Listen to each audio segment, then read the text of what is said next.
প্রার্থী সকলকে আমার চ্যানেলে স্বাগত জানাই। এনআইএসডিএল এর সম্পর্কিত গুরুত্ব আলোচনায় আবারও একটা নতুন ভিডিও তোমাদের সামনে নিয়ে এসেছি। তোমরা অবশ্যই ভিডিওটি প্রথম থেকে শেষ পর্যন্ত দেখো। এখানে অনেক বিষয় রয়েছে যেগুলো তোমাদের কাজে লাগতে পারে।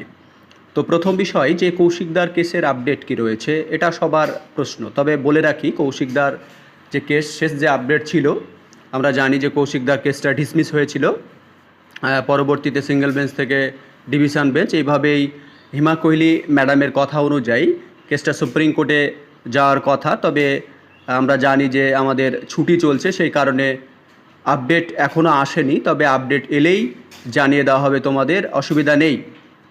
দ্বিতীয় বিষয় হচ্ছে যে এমএচআরডি এনআইএসডিএল শিক্ষার্থীদের প্রতি এত অবহেলা, এত অবমাননা কেন?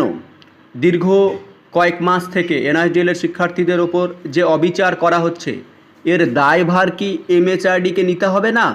বা এনআইএস যে ডিপার্টমেন্ট রয়েছে তারা দায়ী নয়?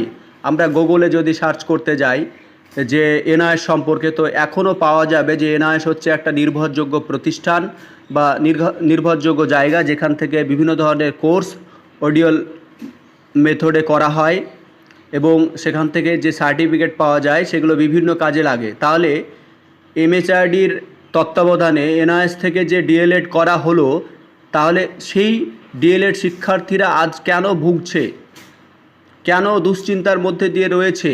এই ব্যাপারটা হাজার হাজার লক্ষ লক্ষ শিক্ষার্থী জিজ্ঞাসা থেকে যায়। 14 লাখ শিক্ষার্থী এখন ভুগতে হচ্ছে এমএচআরডি, এনসিটি, এনআইএস ডিপার্টমেন্টের ভুলের জন্য। কেন এই সাফার করবে তারা? আমরা যদি দেখি একটা বিষয়, তাহলে আরও ব্যাপারটা আমাদের কাছে স্পষ্ট হবে।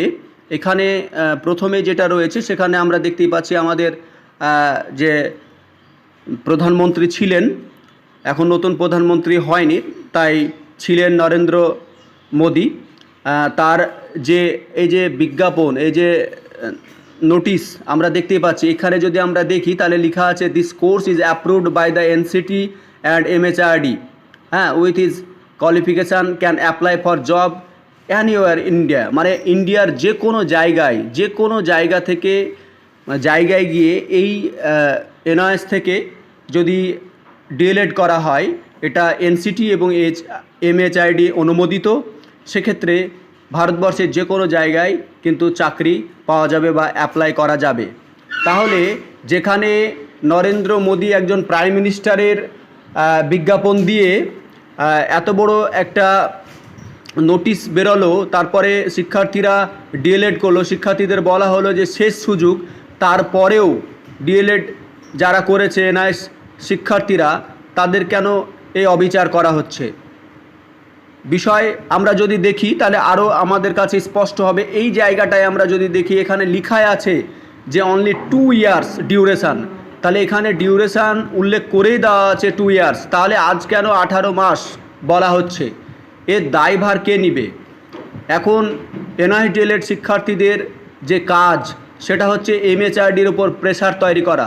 গেজেট প্রকাশ সে তো একটা আলাদা বিষয় রয়েছেই, কিন্তু গেজেট প্রকাশের আগে এমএচআরডির ওপর বা এনসিটির ওপর এই চাপ যে আপনারা বা আপনাদের যারা আধিকারিক আছে তাদের তত্ত্বাবধানে এত বড় একটা নোটিশ প্রকাশ হয়ে গেল, তারপরে আপনারা কেন এখন মুখ বুজে আছেন? কেন কোনো ধরনের সাড়া দিচ্ছেন না? কেন এনআইএসডিএল শিক্ষার্থীদের ভুগতে হচ্ছে আপনাদের এই কর্মের জন্য? এই যে প্রেশার, এই যে চাপ, সেটা ক্রিয়েট করতে হবে এনআইএস এবং যারা এনসিটি, এমএচআরডি যারা দায়িত্বে রয়েছে তাদের ওপর। সরকার নেই, এখন সরকারকে কিছু বলা যাবে না, এটা বলা বাহুল্য। তারপরে আমরা যে বিষয়গুলো দেখি, এখানে প্রত্যেকটা বিষয় যদি দেখি, এখানে প্রত্যেকটা বিষয় সেভাবে উল্লেখ করা আছে যে এখানে course fee, yearly course fee সমস্তটাই, এই যে নোটিশ আছে এই নোটিশের সমস্তটাই, যে বিজ্ঞাপন দেওয়া হয়েছিল সেখানে সমস্তটা আমরা দেখতে পাবো। তারপরেও আজকে এই অবস্থা। তাহলে এই যে 14 লাখ শিক্ষার্থীদের এখন একটাই মানে কাজ হওয়া দরকার যে এমএচআরডির ওপর প্রেশার তৈরি করতে হবে। বর্তমানে কোন শিক্ষামন্ত্রী আসবে এটা বলা কঠিন ব্যাপার, তাকে পুরো বিষয়টা বোঝানো, তার তত্ত্বাবধানে নিয়ে আসা এটাও কঠিন। তবে সমস্ত কাজ ধীরে সুস্থে করতে হবে, সুস্থ মস্তিষ্কে করতে হবে এবং চেষ্টা করতে হবে যে সমস্ত বিষয়কে ভালোভাবে উপস্থাপন করার এবং পুঙ্খানুপুঙ্খভাবে তুলে ধরার, যাতে করে এনআইডিএলের শিক্ষার্থীরা বেঁচে যায়। কেননা এত বড় একটা মনে হচ্ছে সাজিশ করা হয়েছে, চক্রান্ত করা হয়েছে এনআইডিএলের শিক্ষার্থীদের ফাঁসানোর জন্য। সমস্ত বিষয় আমাদের কাছে স্পষ্ট, তারপরেও কেন এইরকম অবহেলা? তো কথা হবে সুপ্রিম কোর্টে, অসুবিধা নাই, এনআইডিএলের শিক্ষার্থীরা তৈরি থাকবে এই লড়াই লড়ার জন্য। দীর্ঘ দিন থেকে লড়ে আসছে, বিগত দিনেও লড়বে এবং শেষ পর্যন্ত নিজের যে অধিকার সেটা অবশ্যই ফিরিয়ে আনবে।